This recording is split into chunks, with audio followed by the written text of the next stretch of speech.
Mao ni trabaho ni Manoy Panday ang sakuan aircon. Ang kani siya wala gi-fix na kay nabuak man, so kana lang for the meantime.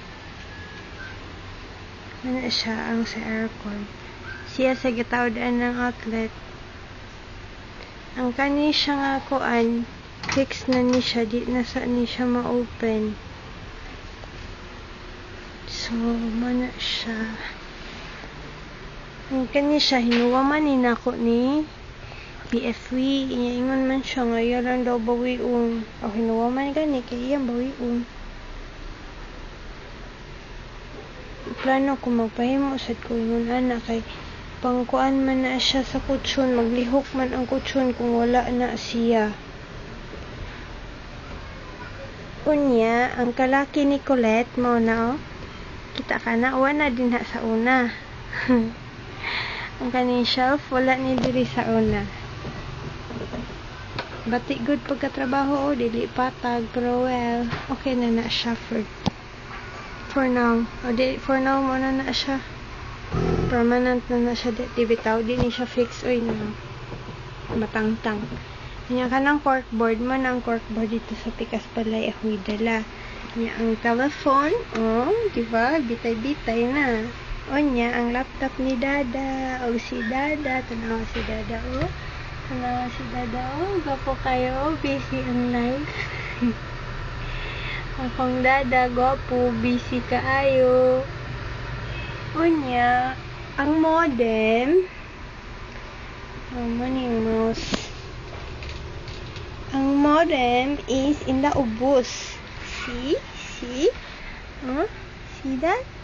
See that? That's the modem. Taka? Samok ang ubos no. Samok man dyan na. Basta yung nana. And then, gawas ta para kita ka sa muna kong workstation. Ha? Magawas ta para kita ka sa screen, ha? Muna siya ang screen. Muna ang screen. Ang screen door from inside.